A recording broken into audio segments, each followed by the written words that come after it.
grande partie de ce qui fait de nous des êtres humains relève de nos capacités sociales. Nous ne pouvons pas vivre seuls. Durant des dizaines et des centaines de milliers d'années, nous avons évolué en formant des groupes de plus en plus vastes et de plus en plus élaborés pour survivre face aux innombrables obstacles de la sélection naturelle. Nous avons appris à construire des villages et des villes, à gérer des terres agricoles, à travailler le métal, et nous avons transmis ces connaissances à travers des histoires, des récits, qui derrière nous permettent à nous, les générations futures, de reproduire et de parfaire les travaux de nos aïeux. Ce qui fait de nous des êtres humains aujourd'hui repose sur ces compétences sociales, sur notre capacité à créer des liens. Et en parallèle, notre cerveau a évolué pour rendre la solitude et le sentiment qui l'accompagne relativement insupportables, afin de nous pousser à maintenir nos relations avec nos pairs. Ce sentiment de solitude, s'il est prolongé, peut provoquer un stress chronique grandissant sur notre corps, pouvant mener à des troubles du sommeil, de l'anxiété, parfois à la dépression, et dans les cas les plus extrêmes, à la folie. Et si je vous raconte tout ça, ce n'est pas simplement pour la petite histoire, mais car il y a quelques temps, je suis tombé sur une étude réalisée sur plus de 55 000 participants, et révélant que plus de 40% des personnes entre 18 et 24 ans sont exposées régulièrement à ce sentiment de solitude. Et ça, c'était seulement en 2018, donc avant même que le confinement n'amplifie encore le phénomène. À travers la majorité des pays développés, de plus en plus de membres de ma génération ressentent un manque chronique de connexion sociale. Ce qui est assez paradoxal dans une époque où la communication n'a jamais été aussi accessible. Malgré le fait que nous puissions facilement être entourés, c'est comme si ces interactions ne pouvaient réellement combler notre besoin de connexion. Comme si quelque chose d'essentiel manquait. Et l'idée que cette solitude persiste et jamais ne disparaisse, en nous sentant pour toujours déconnectés des autres, est probablement l'une des idées les plus angoissantes. Mais alors, comment en est-on arrivé là ?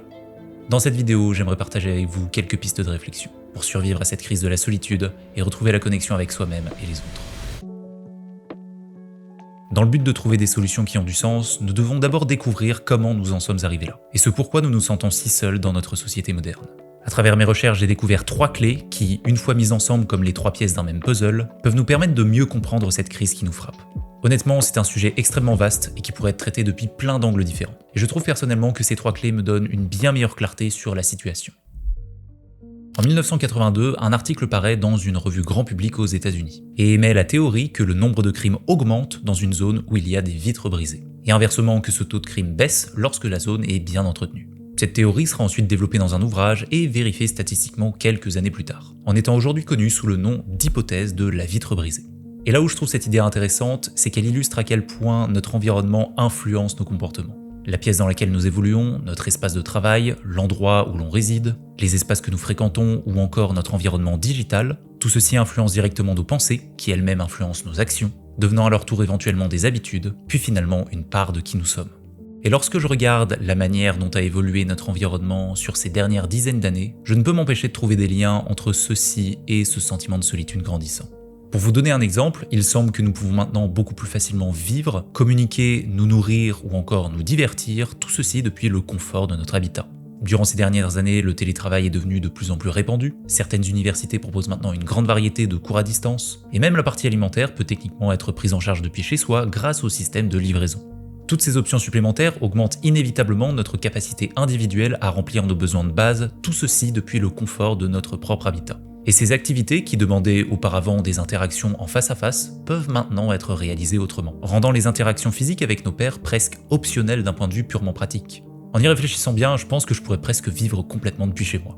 Et si évidemment cela apporte des options que je trouve très intéressantes, typiquement la possibilité de travailler en ligne sans être lié à un endroit précis, elles peuvent également modifier nos habitudes.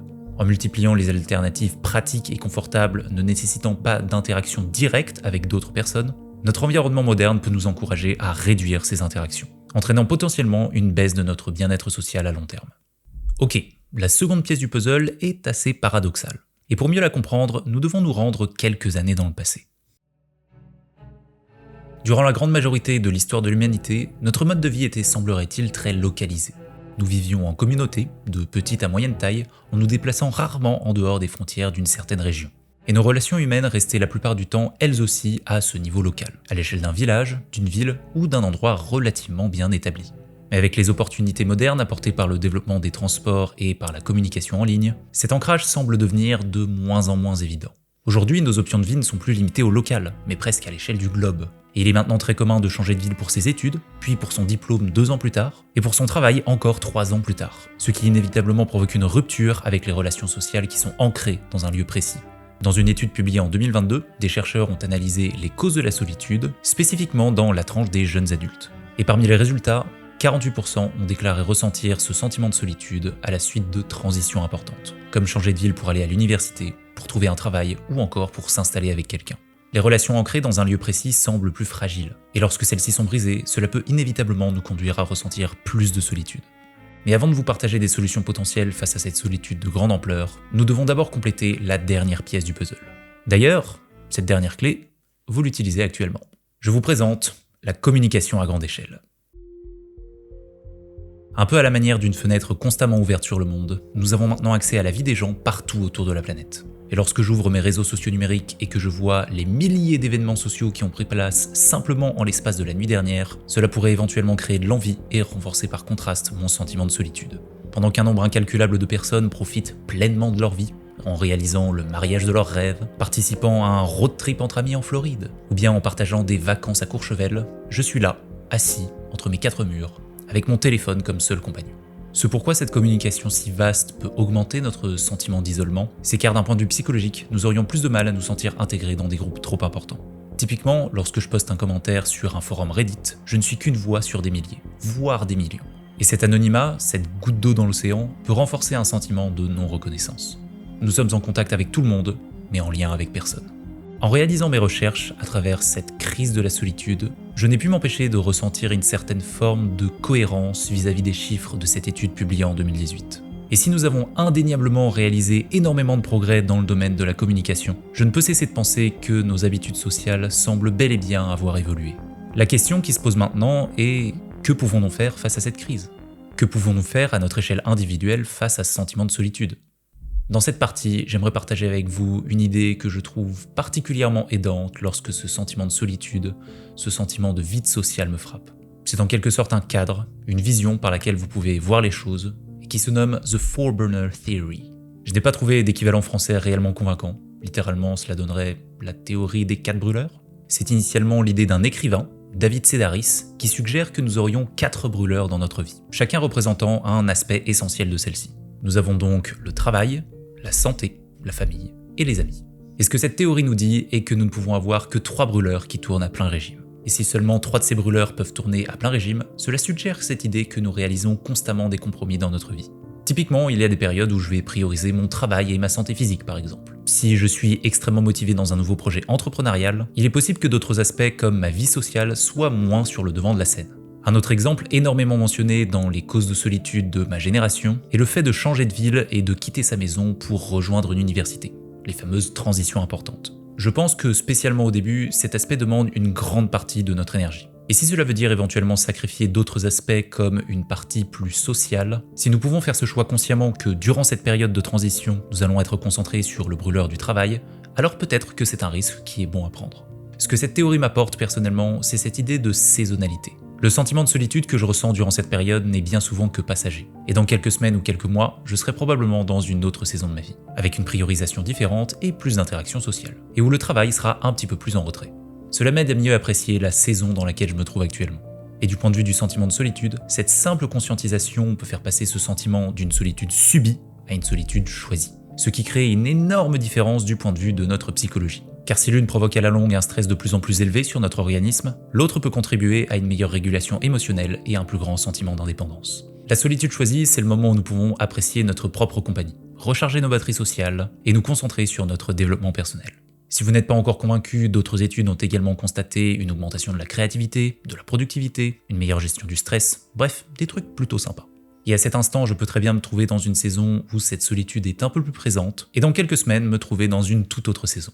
Apprendre à apprécier du temps avec soi-même est une compétence émotionnelle de très grande valeur. Et personnellement, faire un petit peu d'introspection et enfin comprendre d'où vient ce sentiment de solitude est quelque chose qui m'aide particulièrement. Et voici comment vous pouvez faire de même. La prochaine fois que vous ressentirez ce creux, cette solitude, vous pouvez vous demander ceci. Pourquoi je ressens ce sentiment de solitude à cet instant ? Et pourquoi je pense avoir besoin de ces choses dans le but de ne pas me sentir seul ? Je crois que la peur n'existe que dans l'ombre. Et en répondant à ces questions, ou simplement en contemplant ce sentiment de solitude, vous apportez de la lumière sur cette émotion. À présent, même si j'apprécie personnellement mon temps par moi-même, il y a des fois où je souhaiterais simplement passer du temps avec d'autres. Après tout, nous ne pouvons pas vivre comme des ermites contemplant la sagesse du silence des mois durant, ou la folie nous guette. Et c'est pourquoi j'ajoute ce dernier point qui est de toujours prendre l'initiative. En psychologie sociale, il existe un principe qui montre que les êtres humains ont une tendance naturelle à vouloir rendre en retour ce qui leur a été donné. C'est le principe de réciprocité. Et il est notamment très utilisé en marketing, notamment pour fidéliser une clientèle ou encore pour encourager l'achat, par exemple en offrant des récompenses ou bien des avantages exclusifs. Et ce même principe s'applique également aux relations interpersonnelles, car c'est finalement un comportement qui est profondément humain. En prenant l'initiative d'organiser une sortie avec des amis, le principe de réciprocité renforce le lien et encourage un entretien réciproque dans la relation. En engageant le premier la conversation avec un groupe de personnes, ce même principe invite ce groupe à s'engager un peu plus. Ce qui paraît finalement parfaitement sensé. Si la solitude peut être un sentiment particulièrement désagréable, c'est car nous sommes des êtres sociaux. Créer des liens, que ce soit en passant du temps avec soi-même ou les autres, fait partie intégrante de l'expérience humaine. Et même s'il est parfois difficile à communiquer, au fond, nous recherchons tous ce même sentiment de connexion. Sur ce, je vous remercie d'avoir regardé cette vidéo jusqu'au bout, je vous dis à la prochaine.